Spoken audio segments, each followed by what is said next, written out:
Though he had failed to elevate the Joker clan's status, Joker was convinced a similar organization could be successful in his dimension. Joker used a series of devastating terrorist acts to frighten the populace, then convinced the more gullible among them that he was the path to security. The new Joker clan soon had millions of members worldwide and committed regular anti-government attacks, wreaking havoc on the global economy.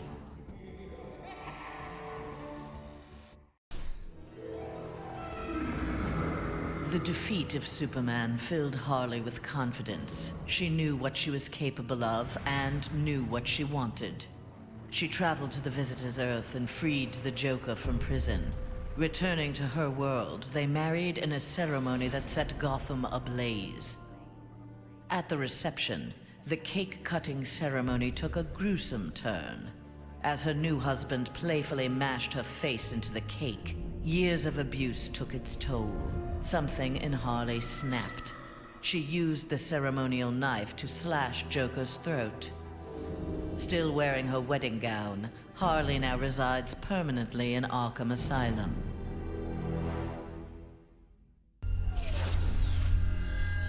After Superman's defeat, Cyborg led the assault on the Fortress of Solitude to flush out remnants of the High Counselor's regime. The fortress was well defended, the battle intense. Cyborg was forced to use unfamiliar Kryptonian tools to make repairs to his damaged cybernetics. Enhanced with the alien technology, Cyborg found he could communicate with Superman's androids and order them to apprehend the opposition. With his army of super androids, Cyborg will bring justice to the world.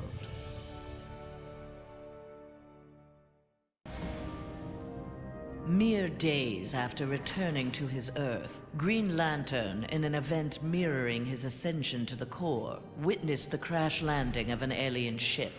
Investigating the wreckage, he encountered the pilot, who claimed to be Abin Sur. But this Abin Sur wore no power ring and referred to him in halting breaths as the Almighty One.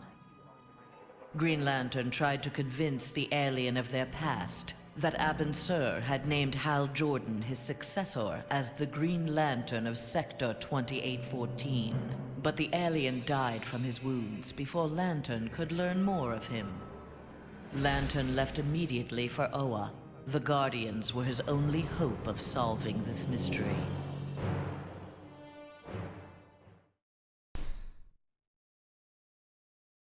There was no shortage of vendettas during Superman's reign, and no shortage of bounties for Lobo to collect. He became one of the richest men in the universe by assassinating those who ran afoul of the High Counselor. Lobo's already massive ego inflated along with his rising wealth. Lobo searched for an assignment worthy of his abilities. With so many super-powered beings already dead at his hand, however, bounties were scarce. Lobo decided to use his wealth to create his own ultimate contract. He would kill the denizens of New Genesis, home of the new gods.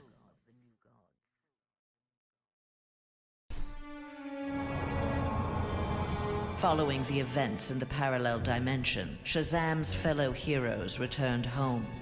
But an alien virus contracted during the transfer created in them acute mental instability. They turned on their fellow crime fighters in a deranged fury. Alone and desperate, Shazam shared the power of the Word with his adopted brothers and sisters. Their purity of heart gave them courage. The army of Shazam incapacitated the former heroes. Eventually, they took the place of the Justice League as primary defenders of Earth.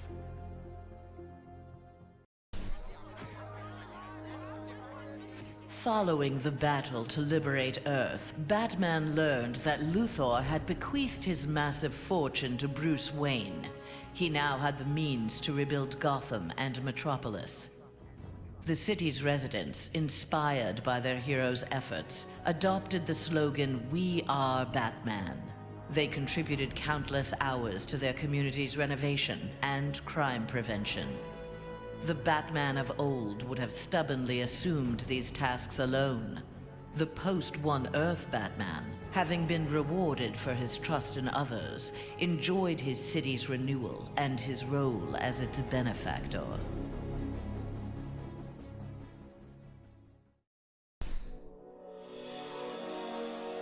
At last, Superman had paid for what he had done to Catwoman. Feigning allegiance to his regime had cost Selina her beloved Batman and her best chance at happiness. Pride and anger kept her from attempting reconciliation with Bruce Wayne, but his inspiring reconstruction of Gotham and Metropolis fostered in her a desire to remain close to him. Until she was ready to approach him again, she did her part to keep Gotham's streets clear of crime. Nascent underworld organizations had both the Bat and the Cat to fear.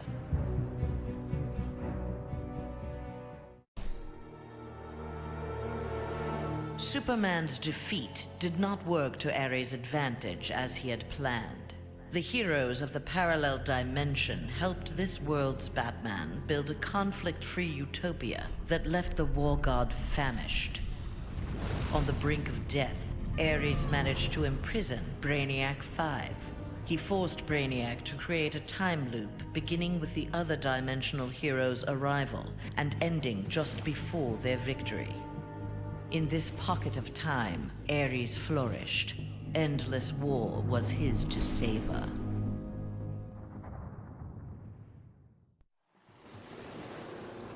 Victory over Superman was only the beginning of Aquaman's rise to power. Uniting the world's oceans under the banner of Atlantis, Aquaman had a controlling interest in the planet's ecology and economy. His influence did not escape the attention of the world's multinational corporations, who looked to end his reign. Villains lured by the promise of big money to assassinate the King of Atlantis pursued him relentlessly. But Aquaman's popularity served him well. The world's citizens rose up in anger against those who would quell Aquaman's influence. The threat abated, a groundswell of support began for a united Earth under Aquaman's command.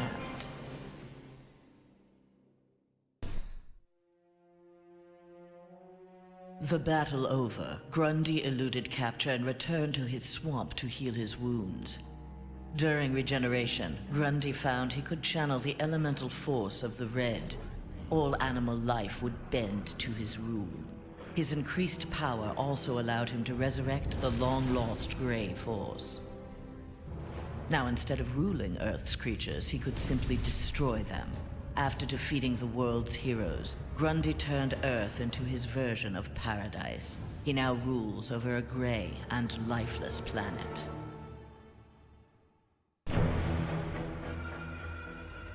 The defeat of Superman taught Black Adam one thing. Most of Earth's denizens were too weak to adopt Kahndaq's visionary form of government. He returned to his homeland with a new plan. Combining their energies, Black Adam and his Empress Isis created a mystical barrier around Kahndaq. There they reigned in peace, their country an oasis in the wasteland of human civilization.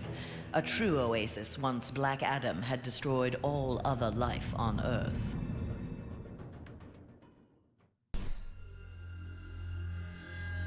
After the fall of Superman, Green Arrow visited the Star City of this parallel Earth. His counterpart was one of the first heroes to fall in the battle against Superman, one of the first to object to the Man of Steel's new tactics and reasoning.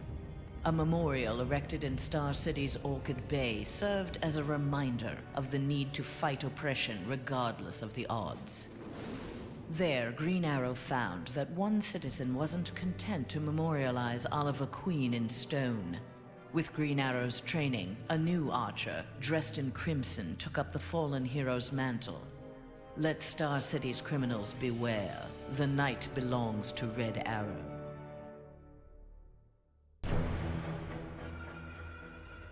Superman had been a fool to believe Bane would willingly accept a subordinate role in the One Earth government. With the High Counselor out of the way, true leadership could begin. Though they lacked intelligence, Bane found in Sinestro and Black Adam inspiring examples of ruthless, absolute authority. They reciprocated his regard for their talents. The three former villains regained control of the planet and formed a ruling triad that would be uninterrupted until the next phase of Bane's plan.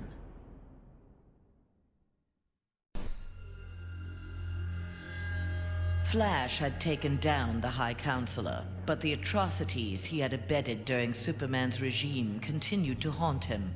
His shame eventually drove him into exile.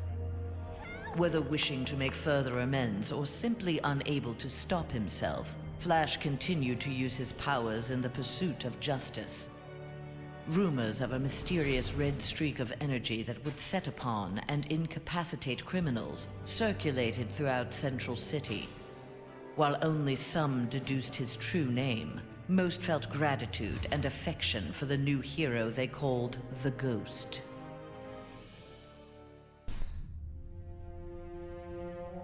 Free of Superman's control, Doomsday eradicated the remaining metahumans. He then manipulated technology in the abandoned Fortress of Solitude to terraform the Earth. It soon resembled prehistoric Krypton. At last, it felt like home. After a few years of exterminating humanity at his leisure, however, Doomsday needed a challenge. Having assimilated Superman's ability to fly, he headed for a nearby space sector. He had heard rumors of an opponent worthy of his attention, a Cesarian mercenary with a taste for violence. Doomsday was eager to meet this Lobo in battle.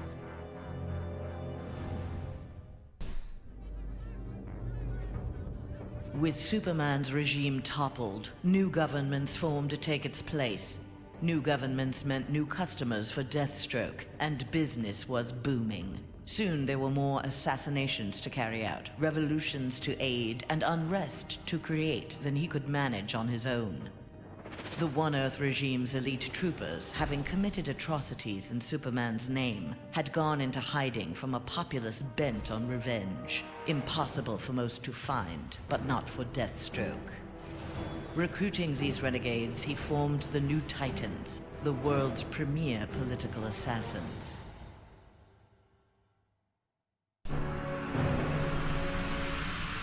When Superman's One Earth regime proved to be a failure similar to his on Korrigar, Sinestro retreated to deep space to ruminate on its demise. Fear had long seemed the most powerful of the emotions with which to bring order to the universe, yet it had not been enough. Desperate, Sinestro hurled the might of the Sinestro core against the life entity, keeper of the White Power Battery. Ultimately victorious, Sinestro now wielded the power of a White Lantern. No adversary could possibly withstand him. The light of the Green Lantern core would be the first he would extinguish.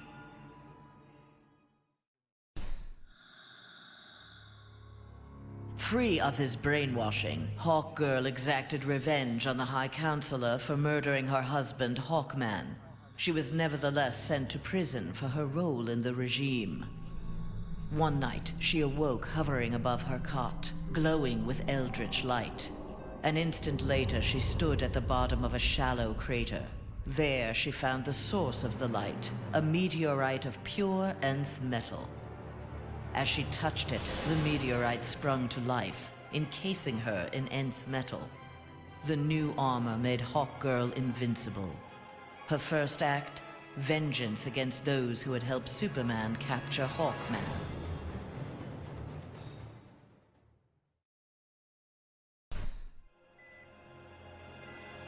Killer Frost reveled in her victory, but her overconfidence betrayed her. Seizing the opportunity, agents of Star Labs captured her. Their scientists harnessed her freezing power in order to fortify the world's polar ice caps.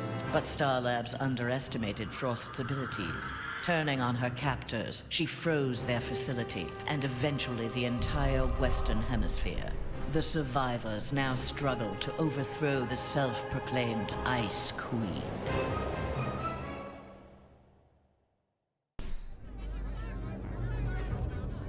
A win against this world's Superman was greatly satisfying, but its aftermath would be sweeter still. Luthor had traveled to this dimension to convince its residents that he was their Luthor, who had miraculously survived the High Counselor's globally televised attack on him. Beloved before, the triumphant Luthor was now worshipped. He was elected President of the United States, but soon looked to further consolidate his power.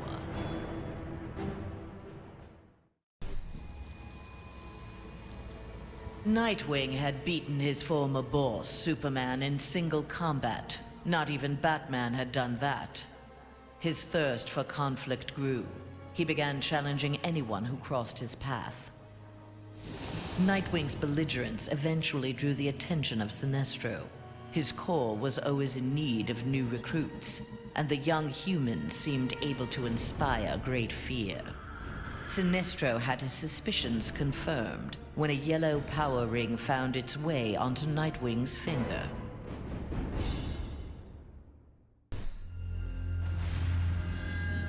Wonder Woman returned home to find her dimension in ruins. Aware of Superman's despotic rule of the parallel dimension, the gods of Olympus vowed to preemptively eliminate the metahuman scourge from their world. Under the direction of Zeus, they hunted down and eliminated nearly all superpowered mortals. All that remained to oppose them was Themyscira. Wonder Woman and her Amazons fought back against the Olympians with unrelenting courage. Despite heavy losses, Wonder Woman's forces ultimately prevailed. They took reign as the new Olympians, ushering in an age of peace and prosperity.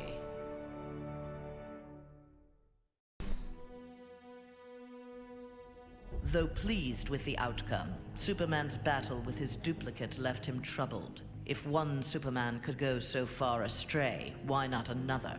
Preventative measures were in order.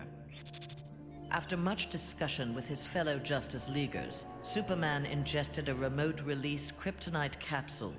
At any sign of instability, the kryptonite would permeate his body, killing him. The question of who could trigger the device was solved democratically. Each week, a different Leaguer would take possession of its remote control. Only Batman was denied a shift.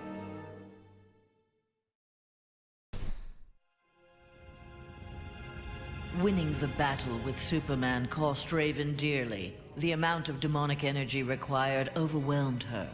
After regaining consciousness, she looked around warily. Her immediate surroundings were a hellish ruin.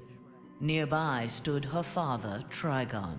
Raven had somehow called him forth during her battle. Trigon thanked his daughter. He then summoned an army of demons and set out to destroy the rest of the planet.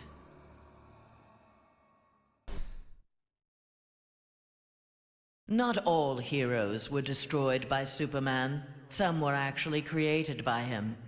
A technology wizard, Barbara Gordon had eluded detection by One Earth intelligence, feeding information to the insurgency under the code name Oracle. But after the regime's murder of her father, Gotham Police Commissioner James Gordon, Barbara channeled her anger into a new alter ego. Sensing the right opportunity to strike, she attacked Superman directly.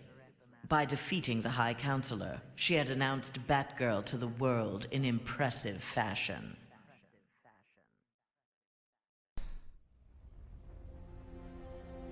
The defeat of Superman was a relief to Zatanna. During the regime, she and Dr. Fate had taken advantage of Superman's vulnerability to magic and turned the Tower of Fate into a sanctuary for Superman's enemies. She had saved many lives, but years of subterfuge weighed heavily upon her.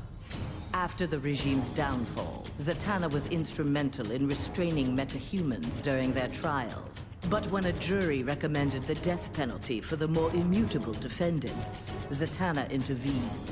She took the prisoners to the Tower of Fate. There they would remain, incarcerated, but alive.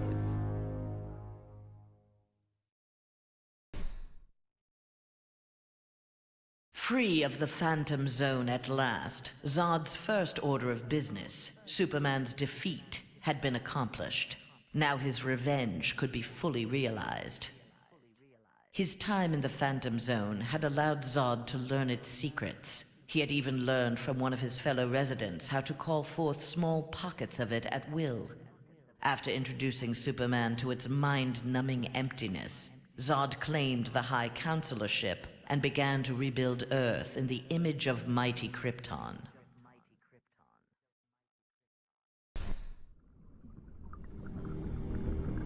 Banishing his friend and former teammate Superman to the Phantom Zone was difficult for Jean Jones, but necessary. As the One Earth regime had formed, Jean, ever the outsider, had chosen to watch from a distance to bide his time. He assumed the form of an Atlantean and served as royal archivist. Aquaman little suspected that his trusted subject's uncanny ability to gather news of the surface world was the result of telepathic powers.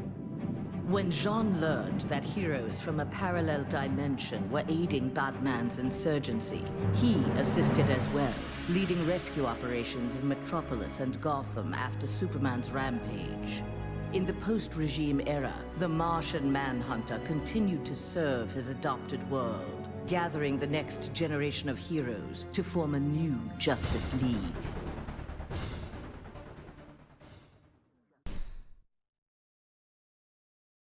The fool in the red cape had been dealt with. Now Scorpion would learn how he came to this place. Heretofore, only the sorcerer Quan Chi or the fallen elder god Shinnok could have summoned him.